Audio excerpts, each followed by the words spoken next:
Hello, my name is Mike, and once again, welcome to the shop. This is Props to History.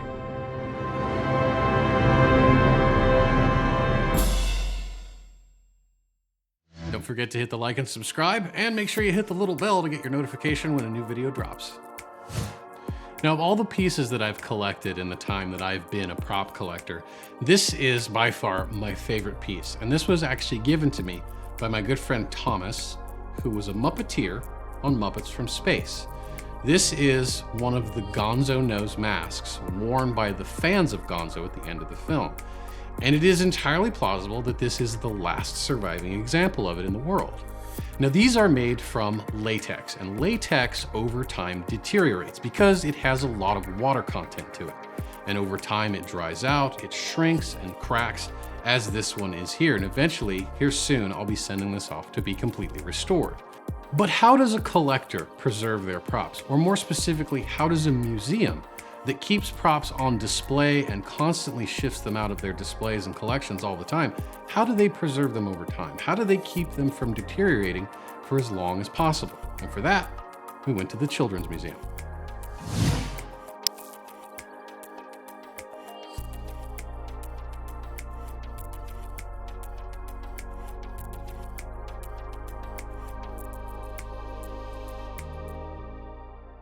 I'm here with Chris Carone, the Director of Collections at the Children's Museum of Indianapolis.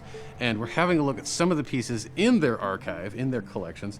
And Chris, how does a children's museum end up with movie props?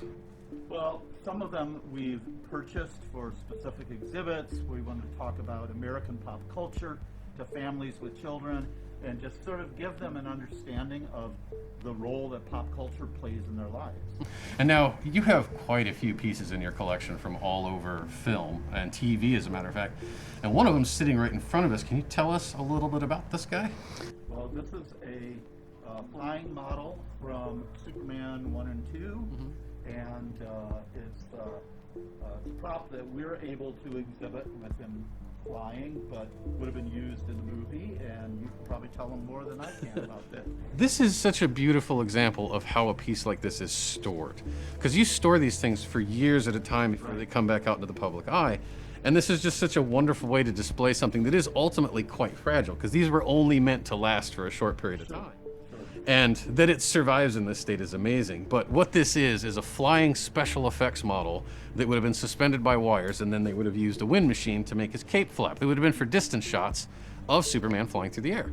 And if you want to show the folks how this actually goes in and comes out. So we do this for everything from dinosaur bones to archaeological pots.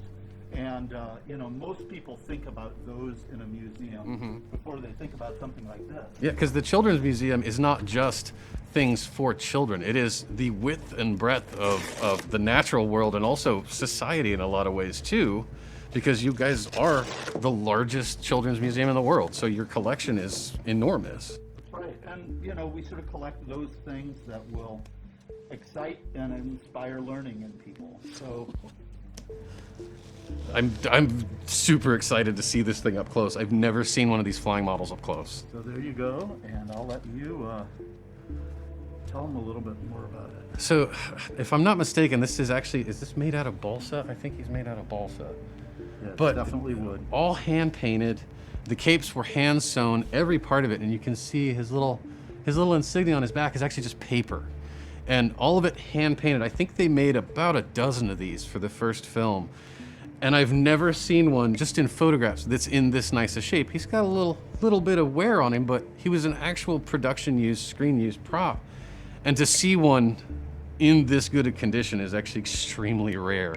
And it's wonderful that you guys have preserved this thing so well. So was he in this shape when you got him?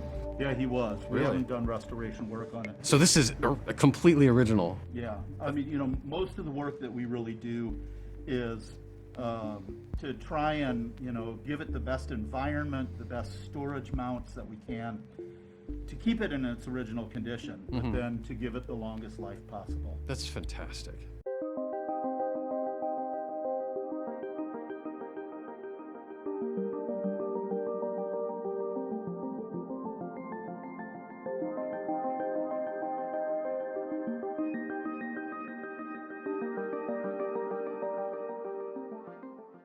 Now, Chris, this is another piece that's down here in the collection, and this is from Men in Black. This is the cockroach monster from Men in Black, the very first one.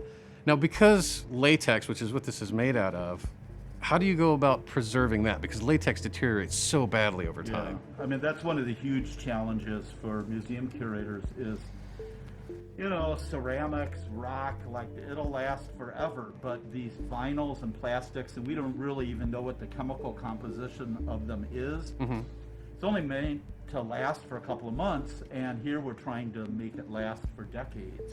And so we don't try and do a lot of treatment to it. We try and keep dust off of it. We try and keep the temperature and humidity the same. We try and put it in the dark away from light whenever we can, because it's really tricky once these vinyls and plastics start breaking down, to try and restore them. There's no stopping it. No. It's just sort of happens, and there's a little bit of cracking here and there already, but I mean that could be from production use. But I just love that this is just a really beautiful preserved example of a piece of Stan Winston and ILM work, which thank you for showing it to us. I really appreciate it.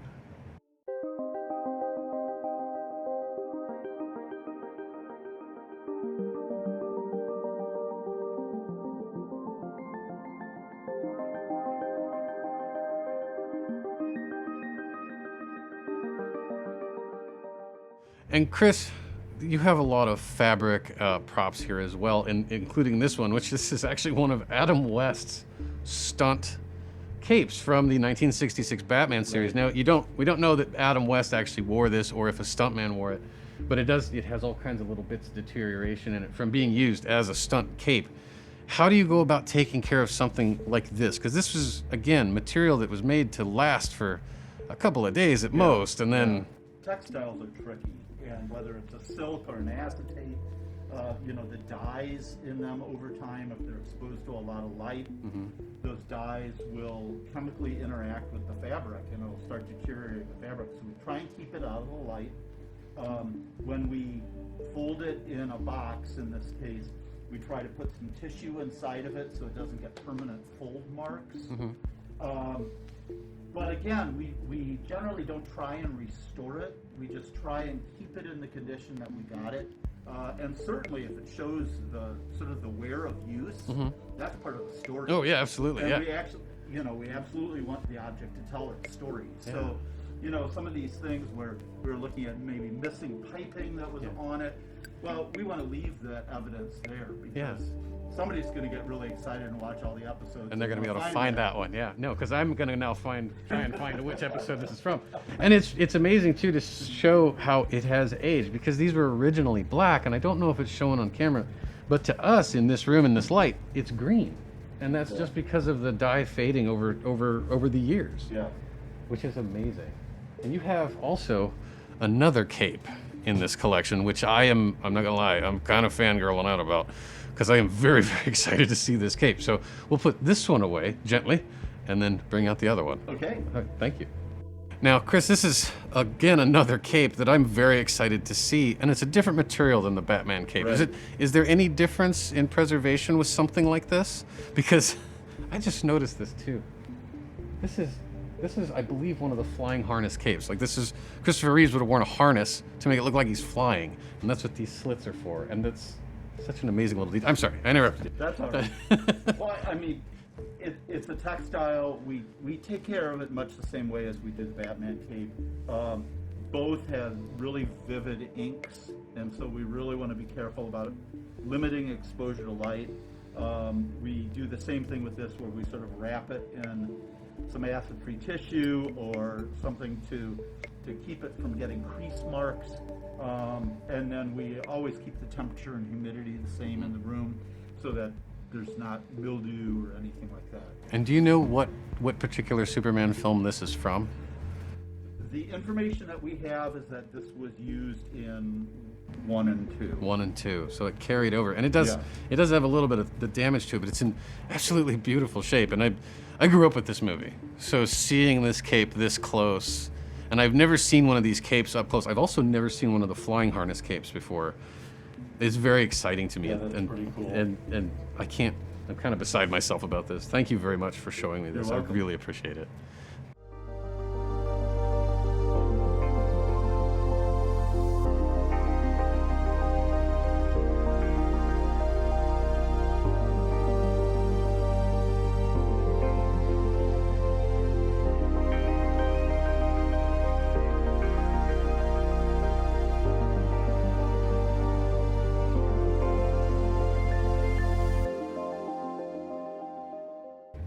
Now, sometimes props have things that just don't last because they're not meant to, because this is, of course, the chilled monkey brains from Indiana Jones and the Temple of Doom. And then on set, these had actual Jell-O or some sort of actual food product in them. Right.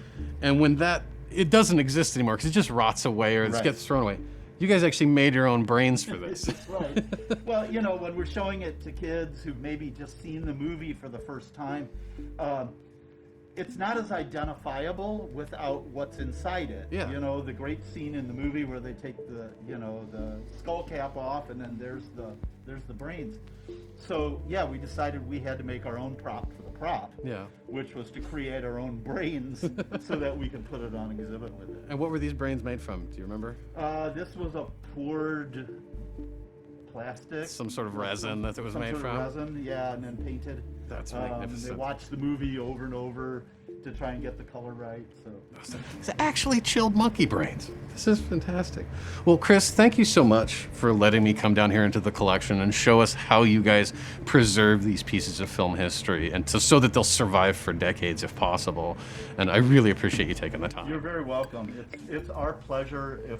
If we could take everybody into collections and let them look at these one object at a time, people would have a great experience. So I'd be about it if you ever do that. I'll let you know. Okay.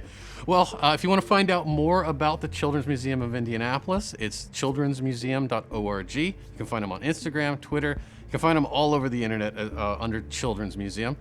Thank you for watching. This has been Props to History.